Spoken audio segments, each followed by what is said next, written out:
大家好，我是娟子。今天呢，咱们来做好吃的素包子，薄皮大馅儿，一起来看看吧。先在盆里倒入1瓢清水，盖上锅盖，开大火烧开。水开以后，下入1把红薯粉条，煮上3分钟。看一下煮成透明的状态，就可以捞出来了。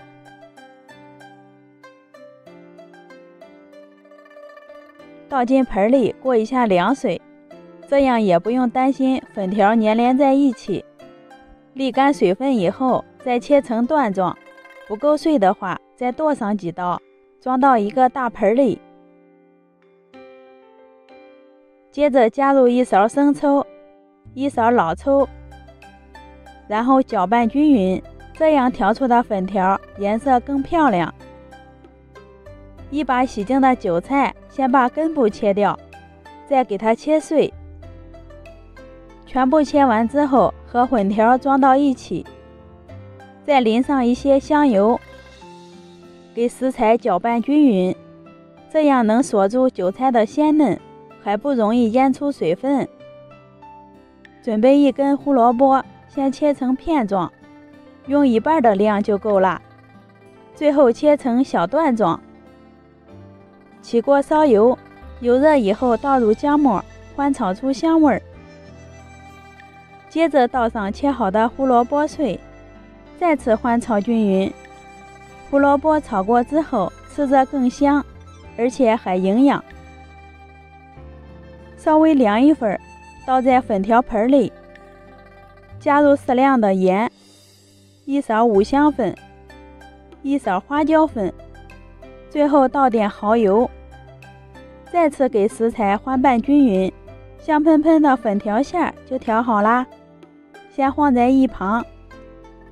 接下来和面，在180毫升的温水里加3克酵母粉，5克白糖，搅拌至白糖完全融化，倒在300克的面粉里，边加水边搅拌，这样更好把握面团的软硬度。一直搅拌成大面絮状，再下手揉成面团，多揉上几分钟，面团就会变得光滑细腻。不用醒面，直接放在面板上搓成长条，再切成8到10个小面剂，撒上一点干面粉，再将面剂给它压扁。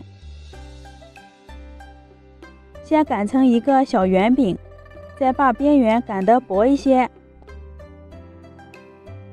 放上3勺的粉条韭菜馅，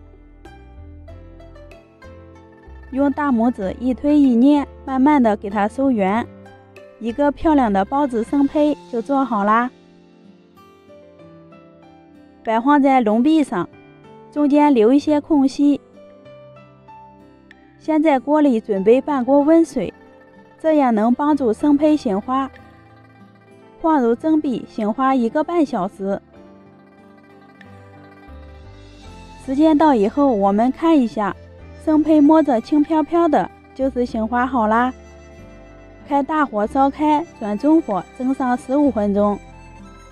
时间到以后关火，再焖上3分钟，即可打开锅盖。哇，太香了！这样蒸的包子不塌皮儿也不变形。掰开看一下效果，真的是薄皮大馅儿，粉条晶莹剔透的。最主要的是还节省了发面的时间，做起来简单快速，比店里买的还好吃。刚出锅就被老公吃了2个，喜欢的朋友可以试一下。点击我的头像，可以看到更多家常美食。谢谢您的观看，我们下期见。